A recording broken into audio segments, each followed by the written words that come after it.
não parar, não precipitar e não retroceder. Então dizer para esse cara, sabe quando nós vamos parar? Nunca. Nunca na sua porca vida. Né?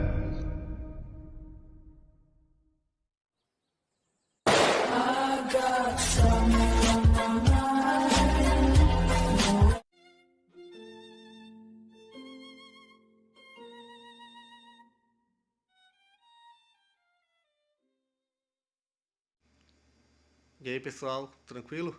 Então vem aqui antes do vídeo começar, pedir para vocês se inscreverem, quem não for inscrito, compartilhar, curtir, comentar.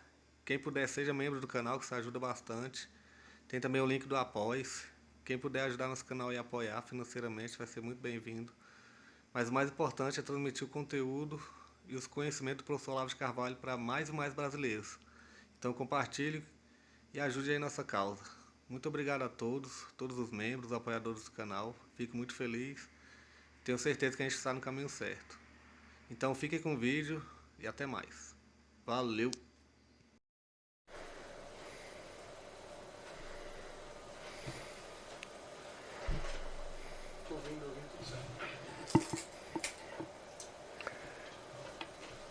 Então vamos lá.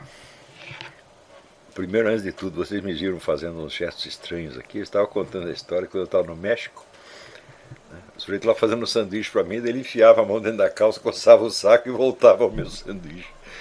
Eu nunca mais vou voltar ao México.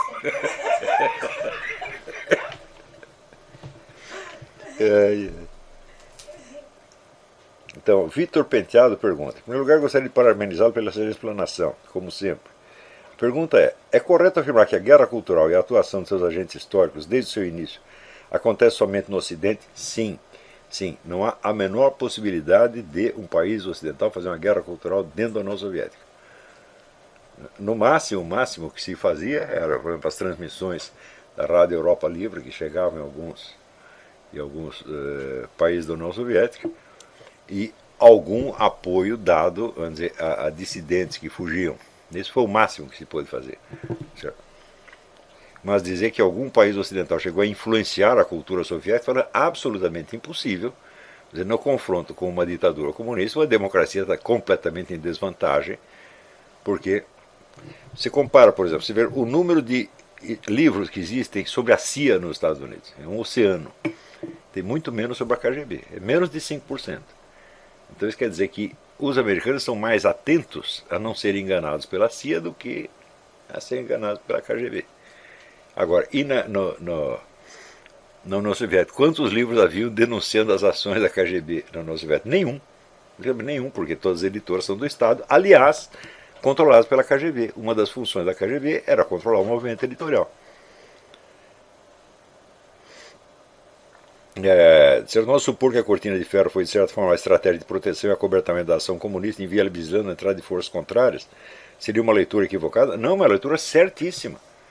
Quer dizer, o regime totalitário é impenetrável a qualquer influência cultural.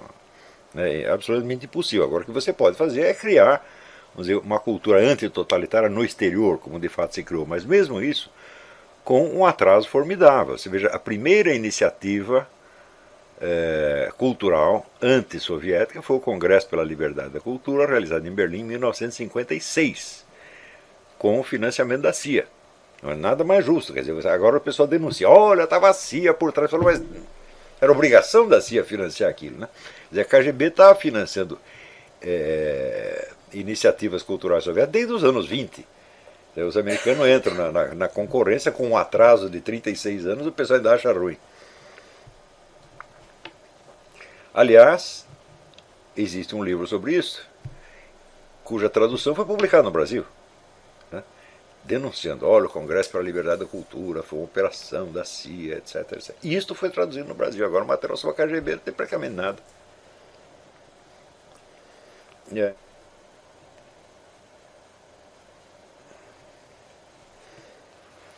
Marco Antônio, Darwin e a teoria da evolução foram utilizados como propaganda comunista dentro da ciência. Não só propaganda comunista, mas propaganda de outras ideologias também. Você teve aqui nos Estados Unidos, vamos dizer, uma vasta propaganda francamente reacionária, né, a favor de métodos de controle populacional baseado no Darwin. Nós temos que impedir que nasçam mais negros. Isso houve aqui também. Né?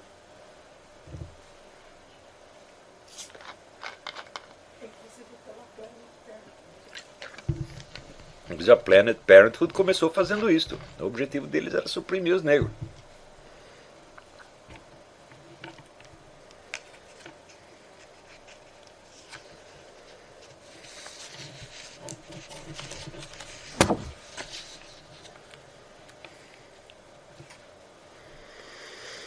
Lucas Duarte, o senhor comentou na aula a importância das famílias dinásticas como agentes históricos. Uma das prioridades para o movimento conservador a longo prazo seria reconquistar as famílias dinásticas ocidentais para a resistência anticomunista ou antiglobalista? Sim, sem dúvida. O que ainda restar delas. Agora, no Brasil você tem a família real, que continua. Agora, a minha dúvida é o seguinte, a família real quer realmente reconquistar o poder ou não? Eu não sei se eles querem, né? Claro que eles gostariam de, mas gostar de é uma coisa e querer é outra. Né? E você decidir agir nesse sentido. Mas eu acho que se ela decidisse agir, ela teria amplo respaldo popular. Vamos dizer, e ela tem realmente a característica de continuidade histórica.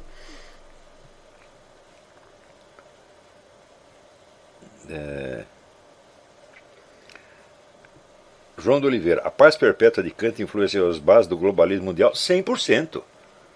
Quer dizer, a ideia de governo mundial está totalmente embutida ali no Kant, é uma coisa muito, muito clara. Mas...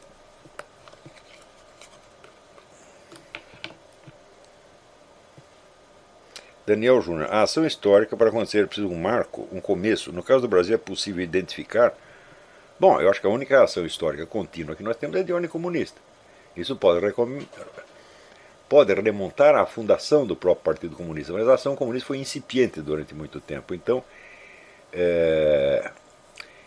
eu dataria isso menos da fundação do Partido Comunista do que da longa marcha do Luiz Carlos Prestes, né, que começa a criar uma tradição a partir daí. Então,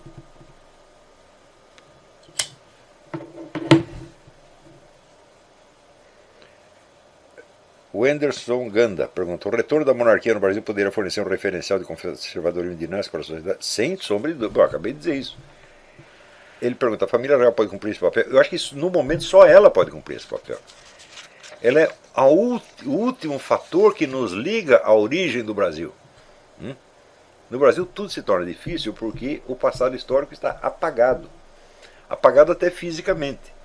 Se você percorre a cidade de São Paulo, você vê que todos os marcos do passado foram derrubados, não tem mais nada. Então o pessoal está perdido no tempo. Né? Por isso, quando eu mudei para o Rio de Janeiro, eu tive uma imensa satisfação, porque ali no Rio eu ainda podia percorrer as ruas e ver.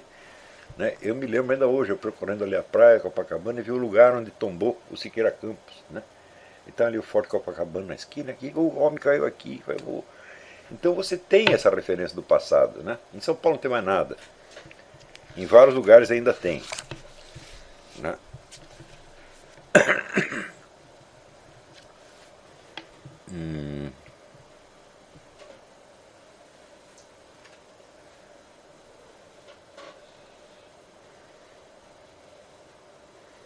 Carlos Melo, tenho 3 filhos, 2 primeiros com 31 e 17 anos já estão encaminhados e livres dessa moldagem socialista. E o terceiro com 7 anos sendo educado. Entretanto, a dificuldade nas suas relações com colegas é patente devido a essa diferença de ideias. Ora, faça ele tirar proveito disto. Né? Então, eu sou um cara diferente, portanto eu sou mais importante, portanto eu sou mais gostoso. Né?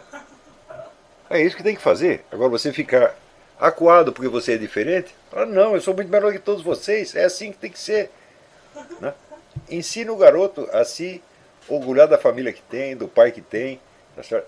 E mais do que dos colegas, não permita que aconteça o processo que eu descrevi ali no Imbecil Juvenil, que é de ele ter que cortejar uma maioria para ser aceito. Não, ele tem que entrar ali já dobrando a maioria, meu Deus do céu. Isso é perfeitamente possível de acontecer. Eu, graças a Deus, eu percebi isso em tempo, no colégio onde eu estava, onde houve um movimento de todo o colégio contra um determinado professor de matemática. Eu odiava as aulas desse sujeito, mas quando todo o colégio ficou contra ele, eu falei, não, ele está sendo injustiçado, porque ele não sabe dar aula, ele não é um professor, mas ele é um matemático, ele era assistente do Benedito Castrucci, que era o maior matemático brasileiro. Eu falei, ele sabe matemática pra caramba. Então, se ele não tem didática, tá bom, vamos ajudá-lo. Então, era eu contra 2.000 pessoas. Né? E, bom, eu não consegui defender o cara, ele acabou sendo demitido. Mas eu saí dali com um prestígio desgraçado, entendeu? Então, audaces fortuna juvat. Né? Coragem sangue fresco. Né? Tenha coragem, seja audaz, e você acaba dobrando a massa. Né?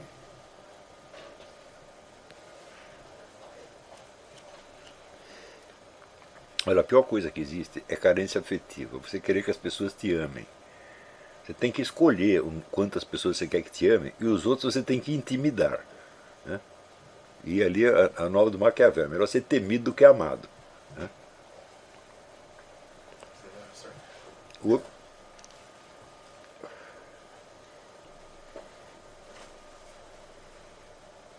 Pablo Bento. Dá para concluir que hoje qualquer ação conservadora liberal, até mesmo desses movimentos superficiais que tentam se utilizar das mesmas armas do comunismo é inócua, quando eles tentam imitar o comunismo, eles imitam da pior maneira possível, da maneira totalmente amadorista. Falam, não há outra maneira de fazer isso senão seguindo esta sequência. Primeiro, um grupo de intelectuais discutindo em privado, não precisa ser uma coisa pública, não é propaganda isso aí. Quer dizer, você tem que estar empenhado em chegar a um diagnóstico preciso da situação, exatamente o que está acontecendo. No curso dessa discussão, vai surgindo a necessidade de um sistema de informações para alimentar as discussões. Então, esses dois passos iniciais, o pessoal está pulando. Eles pensam que intelectuais existem para fazer propaganda de ideias liberais ou conservadoras. Eu digo, propaganda é uma função menor. Né? Então, imagina se os comunistas em 1964 iam usar o Jacob Gorender para sair fazendo propaganda. Falo, pelo amor de Deus, ele tem que ficar aqui dentro fazendo diagnóstico. É? Propaganda serve o Chico Buarque, serve o Luiz Fernando Veríssimo, qualquer desses caras. Pô. Agora, no Brasil, o pessoal confunde. Hein? Né? Então, você tem que usar as mesmas armas do comunismo, mas os comunistas sabem disso que eu estou dizendo, que é assim que se faz. Né? Você veja, estuda a história da reação comunista ao golpe de 64. A primeira coisa que eles fizeram foi se fechar e discutir, até entender o que estava acontecendo. Coisa que hoje eles são incapazes de fazer. Eles não estão fazendo isso agora. Eles estão se deixando convencer pela sua própria propaganda. É golpe, é elite, não sei o que. Conversa mole. Não foi nada, nós sabemos que não foi nada disso. Então eles não têm, no momento eles não têm um diagnóstico preciso da situação. O diagnóstico preciso, só quem fez fui eu mesmo, com o negócio do faurogramscismo. Isso não é tudo, mas é o elemento fundamental. E eles não perceberam isso até hoje. Então, nós estamos num momento propício para destruí-los, sob esse aspecto, porque eles não têm uma estratégia geral. Mas a tática da infiltração e do domínio parcial eles têm. E eles já estão exercendo isso. Não há um só movimento liberal conservador que já não tenha um agente comunista lá dentro. Muito mais esperto que todos os outros.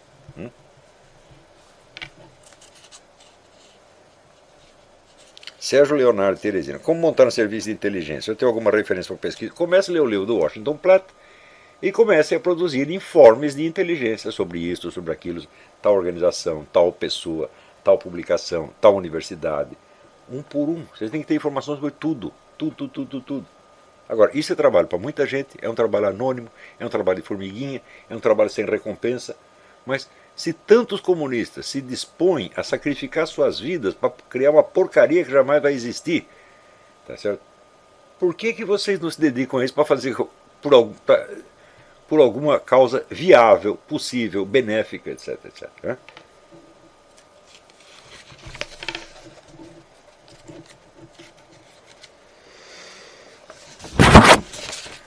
Bom, outro aqui, Marcos Ilho pedindo mais uma bibliografia. Eu vou dar uma bibliografia no final. Aguenta a mão aí.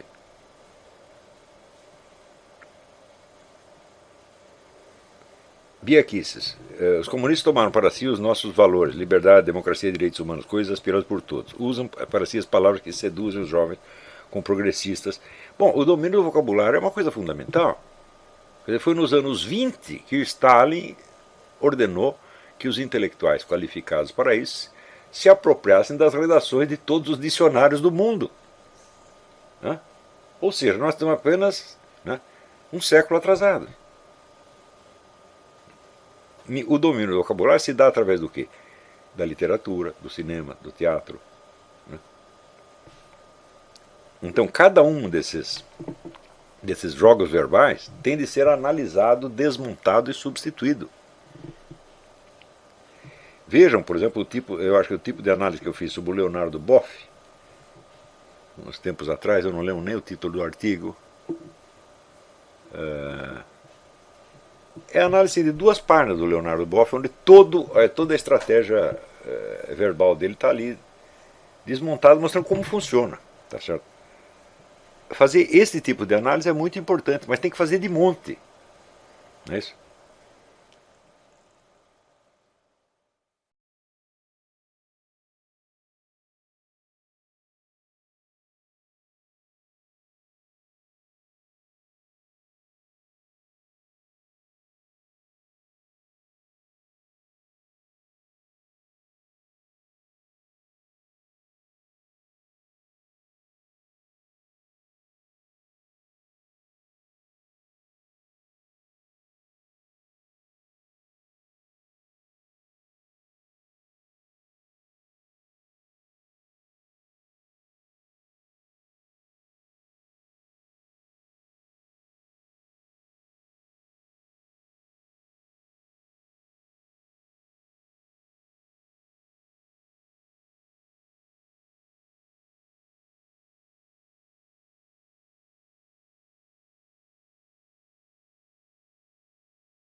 Chegamos a mais um final de uma aula, de um vídeo. Espero que tenham gostado. Quem não se inscreveu ainda, se inscreva, compartilhe, comente. Ajude o nosso canal, apoie, seja membro. E ajude o nosso canal a chegar a cada dia a mais brasileiros que precisam muito do conhecimento do professor Olavo de Carvalho. Então é isso aí, fique com Deus, até o próximo. Valeu! Então é isso aí, pessoal, que é o nosso canal, que são alguns livros que eu já li. A maioria foi doação, mas alguns eu adquiri, professor Olavo de Carvalho. Alguns livros se perderam aí que eu emprestei, professor Alexandre Costa, a Bíblia Sagrada. 10 lições sobre Karl Marx. Indico a não ler esse livro, que é muito ruim mesmo. Alguns pensadores aqui que realmente, como o professor Olavo de Carvalho disse, não são pensadores. Valeu, tamo junto aí. Apoie nosso canal, seja membro.